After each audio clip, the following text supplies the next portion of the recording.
Hello friends, welcome to our YouTube channel civil services dream. तो friends, आज हम लोग जनरल स्टडी में साइंस के कुछ इंपॉर्टेंट क्वेश्चन डिस्कस करेंगे। तो आइए इसी के साथ आज की वीडियो स्टार्ट करते हैं। आज का फर्स्ट क्वेश्चन है, पहाड़ की चोटियों पर आलूओं को पकाने में अधिक समय लगता है क्योंकि ऑप्शन है, पहाड़ की चोटी पर का जो ताप है वो समुद्र तल के ताप से कम होता है, पहाड़ की चोटी पर ताप उच्चतर होता है, वायुमंडलीय दाब उच्च होता है या फिर वायुमंडलीय दाब कम होता है। क्वेश्चन 1 का जो सही आंसर है वो है ऑप्शन डी, वायुमंडलीय दाब कम होता है। यानी कि वायुमंडलीय दाब कम होने की वजह से पहाड़ की जो चोटियां हैं, चोटियों पर आलूओं को पकाने या फिर कोई भी पकवान अगर हम पहाड़ की चोटियों पर जो है वहाँ पका रहे हैं तो उसमें अधिक समय लगता है। ठीक है, नेक्स्ट क्वेश्चन है क्वेश्चन नंबर 2। क्वेश्चन 2 में है, निम्न तापीय इंजनों क्रायोजेनिक इंजन का उपयोग अनुप्रयोग होता है किसमें? ऑप्शन हैं, पनडुब्बी नोदन में, तुषार मुक्त प्रशीतित्रों में, रॉकेट प्रौद्योगिकी में या फिर अति चालकता विषयक अनुसंधानों में। क्वेश्चन 2 का जो सही आंसर है वो है ऑप्शन सी, रॉकेट प्रौद्योगिकी में। जो निम्न तापीय इंजन होते हैं उनका रॉकेट प्रक्षेपण के तीसरा चरण जो होता है उनमें इनका प्रयुक्त किया जाता है और इसमें ईंधन के रूप में लिक्विड हाइड्रोजन, द्रव हाइड्रोजन और लिक्विड ऑक्सीजन का प्रयोग किया जाता है। तो क्वेश्चन 2 का जो सही आंसर है वो है ऑप्शन सी, रॉकेट प्रौद्योगिकी में। नेक्स्ट क्वेश्चन है क्वेश्चन नंबर 3। क्वेश्चन 3 में है, निम्नलिखित द्रवों में से कौन सा ऊष्मा का बहुत अच्छा चालक है? ऑप्शंस हैं, पारा, पानी, ईथर या फिर बेंजीन। क्वेश्चन 3 का जो सही आंसर है वो है ऑप्शन ए, पारा। देखिए, ऊष्मा के सुचालन के लिए ऊष्मा का जो ट्रांसफर होता है वो किसी भी धातु में, तो उस धातु में प्रेजेंट जो फ्री इलेक्ट्रॉन होते हैं उन्हीं की ही सहायता से होता है। ठीक है, तो हम ये कह सकते हैं कि जो सबसे अच्छा जो सुचालक है ऊष्मा का, सबसे जो है अच्छा जो सुचालक है वो चांदी होता है। ठीक है, इसके अलावा भी बहुत सारे ऐसी धातुएं हैं जैसे तांबा है, एल्यूमिनियम है, पारा है, सोना है, ये सब भी ऊष्मा के अच्छे सुचालक हैं। तो क्वेश्चन में पूछा गया कौन सा द्रव है जो कि ऊष्मा का बहुत अच्छा सुचालक है, तो इसमें जो पारा है वो एक लिक्विड है। ठीक है, और वो जो है ऊष्मा का सबसे अच्छा सुचालक है। नेक्स्ट क्वेश्चन है क्वेश्चन नंबर 4। नेक्स्ट क्वेश्चन है क्वेश्चन नंबर 4, पेस मेकर का कार्य है। ऑप्शंस हैं, मूत्र बनाने का नियमन, यूरिन बनाने में, पाचन क्रिया का नियमन यानी कि डाइजेशन के कंट्रोल में, ठीक है, दिल की धड़कन प्रारंभ करना, जो हार्ट बीट है उसके कंट्रोल में, उसके नियंत्रण में, श्वास क्रिया प्रारंभ करना, जो है ब्रीथिंग सिस्टम जो है ब्रीथिंग में उसके कंट्रोल में। ठीक है, तो पेस मेकर का यूज किसमें किया जाता है?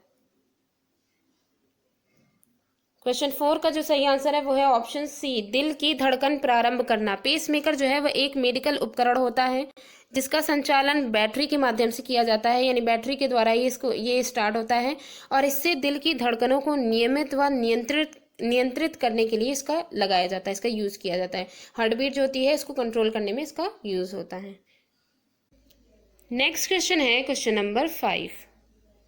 क्वेश्चन 5 में है, कोशिका की आत्महत्या की थैली किसे कहते हैं? सेल की जो सुसाइडल बैग होती है वो कौन सी होती है? ऑप्शंस हैं, लाइसोसोम, राइबोसोम, न्यूक्लियोसोम या फिर गोल्जिकाएं। क्वेश्चन 5 का जो सही आंसर है वो है ऑप्शन ए, लाइसोसोम।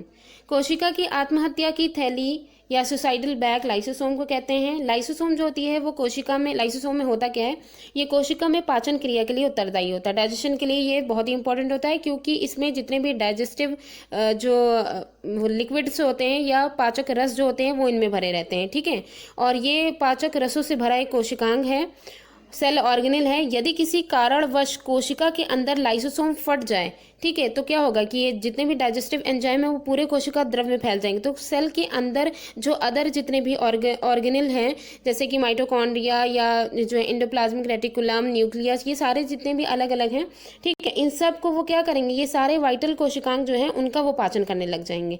ठीक है, तो अब पूरे जब कोशिका द्रव में फैल गए तो सबका पाचन वो करने लग जाएंगे। तो इससे क्या होगा कि कोशिका की फिर वो धीरे धीरे कोशिका की मृत्यु हो जाएगी। ठीक है, इसी वजह से लाइसोसोम को कोशिका में सुसाइडल बैग कहा जाता है, और वो सुसाइडल बैग की तरह घूमते रहते हैं, क्योंकि कभी भी किसी भी कारणवश किसी भी दुर्घटना से ये फट भी सकते हैं। तो क्वेश्चन 5 का जो सही आंसर है वो है option A, lysosome. Next question है क्वेश्चन नंबर 6। क्वेश्चन 6 में है, एक काष्ठीय पौधे की आंतरिक छाल का मुख्य कार्य क्या होता है। एक वुडी प्लांट जो होता है उसकी आंतरिक छाल जो होती है उसका मेन काम क्या होता है। ऑप्शंस हैं, जड़ों से पत्तियों को खनिज और जल का परिवहन करना, यानी कि जितने भी खनिज पदार्थ जो मिल रहे हैं, मिनरल्स वगैरह, वो और जल का जड़ से पत्तियों तक के ले जाने का काम। एक झिल्ली की तरह कार्य करना जो जल और गैस की प्राप्ति के प्रति जो है ये अपारगम्य है कि जल और गैस को अंदर आने दे रही है। या फिर पत्तियों से पौधों के अन्य भागों को खाद्य परिवहन कराना, पत्तियों में जो खाद्य बन रहा है, जो भी भोजन बन रहा है उसको पौधों के अन्य भागों तक पहुंचाने का काम करती हैं। या फिर पौधों को शाक भक्षी जंतु जो होते हैं उनसे उनकी रक्षा करती हैं। तो वुडी प्लांट जो होते हैं उनकी आंतरिक छाल का काम क्या है।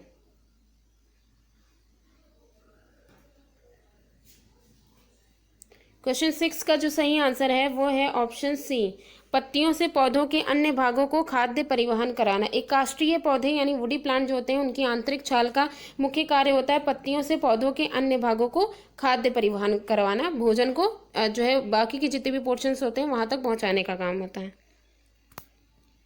नेक्स्ट क्वेश्चन है क्वेश्चन नंबर 7। क्वेश्चन 7 में है, करनाल बंट एक बीमारी है। ऑप्शंस हैं, धान की, मटर की, राई की, या फिर गेहूं की। क्वेश्चन 7 का जो सही आंसर है वो है ऑप्शन डी, गेहूं की। करनाल बंट जो है वो गेहूं की बीज में होने वाली बीमारी है। ये फंगस के द्वारा, फंजाई जो होते हैं उनके द्वारा ये फैलती हैं। नेक्स्ट क्वेश्चन है क्वेश्चन नंबर 8। क्वेश्चन 8 में है, सूची 1 को सूची 2 से सुमेलित कीजिए तथा सूचियों के नीचे दिए गए कूटों में से सही उत्तर चुनिए। यहाँ 2 सूचियां हैं। पहली सूची में रेडियो समस्थानिक दिए गए हैं और दूसरी सूची में निदानात्मक उपयोग, कि इन रेडियो समस्थानिकों का किन रोगों को के निदान के लिए इनका यूज किया जाता है, उनको सही करने में उनका उपयोग किया जाता है। तो रेडियो समस्थानिक देख लेते हैं। इसमें आर्सेनिक 74 है, कोबाल्ट 60 है, आयोडीन 131 है और सोडियम 24 है। निदानात्मक उपयोग इनका ये है, थायराइड ग्रंथि की सक्रियता, रक्त व्यतिक्रम, ट्यूमर या फिर कैंसर। रक्त व्यतिक्रम वही ब्लड का जो इरेगुलरिटीज हो जाती हैं वो हो जाएगी। तो कूट की सहायता से हमें इसका आंसर करना है।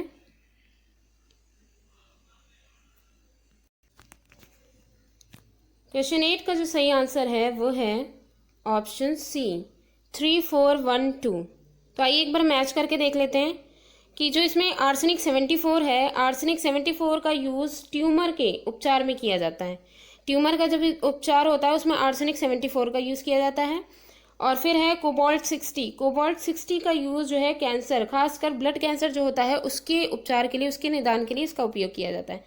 आयोडीन 131 जो है इसका यूज़, चूंकि आयोडीन है तो इसका यूज़ जो है वो थायराइड ग्रंथि जो होती है उसकी सक्रियता, थायराइड ग्रंथि से रिलेटेड जितनी भी उसकी वर्किंग में अगर कोई प्रॉब्लम हो जा रही है या जो भी इसमें जो भी इफेक्ट, जो भी दिक्कत होती है उसको आयोडीन 131 ये जो समस्थानिक है, रेडियो समस्थानिक, इसका यूज़ किया जाता है उसके उपचार में।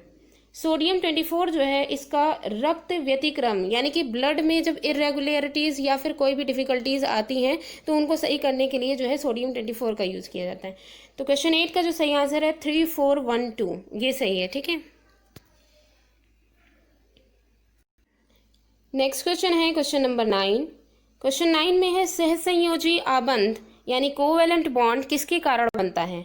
ऑप्शंस हैं, इलेक्ट्रॉनों के पूर्ण अंतरण, इलेक्ट्रॉनों का पूरी तरीके से जो है अंतरण कर दिया जाए यानी ट्रांसफ़र कर दिया जाए, इलेक्ट्रॉनों के आंशिक अंतरण, कुछ जो है इनका आंशिक रूप से जो है ट्रांसफ़र किया जाए, इलेक्ट्रॉनों की अंश भाजन में यानी इलेक्ट्रॉनों का जो विभाजन होगा वो बराबर बराबर होगा, ठीक है, उनके अंशों का, और इलेक्ट्रॉनों के दान में कि इलेक्ट्रॉनों का दान कर दिया जाए। तो सहसंयोजी आबंध यानी कोवेलेंट बॉन्ड का निर्माण किस कारण होता है। तो क्वेश्चन 9 का जो सही आंसर है वो है ऑप्शन सी, इलेक्ट्रॉनों के अंश भाजन। हम ये कह सकते हैं कि वह रासायनिक आबंध जिसमें परमाणुओं के बीच युग्मों का, परमाणुओं के बीच जो एटम्स के बीच में युग्म होते हैं इलेक्ट्रॉनों का युग्म, उनका सहभाजन यानी कि शेयरिंग अगर हो रही है तो परमाणुओं की, और वो शेयरिंग कैसी हो रही है, दो परमाणुओं की विद्युत ऋणात्मकता इलेक्ट्रोनेगेटिविटी जो होती है उनके बीच का जो अंतर है वो 0 के बराबर हो, क्योंकि अगर किसी एक का भी ज़्यादा होगा तो वो दोनों ही के इलेक्ट्रॉन लेकर के चला जाएगा। तो अगर उनके बीच में इलेक्ट्रोनेगेटिविटी का जो अंतर है वो एकदम 0 के बराबर है तभी कोवेलेंट बॉन्ड का निर्माण होता है। और जो इलेक्ट्रॉनों की शेयरिंग होती है, कोवेलेंट बॉन्ड में दो इलेक्ट्रॉन आपस में एक इलेक्ट्रॉन का पूरा युग्म शामिल होता है, तो उसमें जो शेयरिंग होती है वो एक एक इलेक्ट्रॉन अलग अलग जो एटम्स होते हैं उनका होता है। ठीक है, तो बराबर बराबर जो है शेयरिंग होती है और दोनों ही जो एटम्स हैं उनकी इलेक्ट्रोनेगेटिविटी का जो फर्क है वो लगभग 0 होना चाहिए। तो इसलिए क्वेश्चन 9 का जो सही आंसर है वो ऑप्शन सी है, इलेक्ट्रॉनों की अंश भाजन शेयरिंग के द्वारा। Question number 10 and last question, निम्नलिखित में से कौन सा यौगिक लुईस अम्ल नहीं है? ऑप्शन है AlCl3, BF3, NH3 या फिर FeCl3। तो क्वेश्चन 10 का आंसर देखने से पहले हम एक चीज जान लें कि लुईस अम्ल होता क्या है। पहली बात तो लुईस अम्ल जो है वो संयोजकता के आधार पर इलेक्ट्रॉनिक सिद्धांत जब जो है तैयार किया गया तो जीएन लुईस जो थे उन्होंने अम्ल और क्षार की एक नई धारणा, व्यापक धारणा इन्होंने जो है निर्धारित की।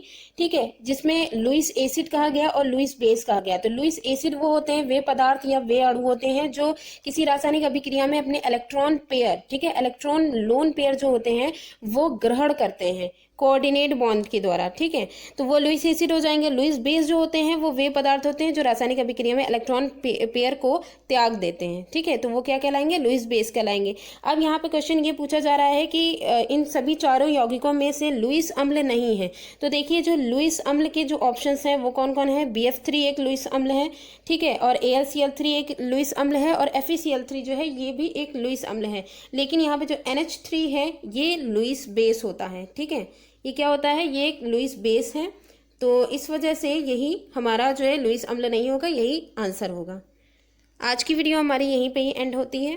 Thanks for watching.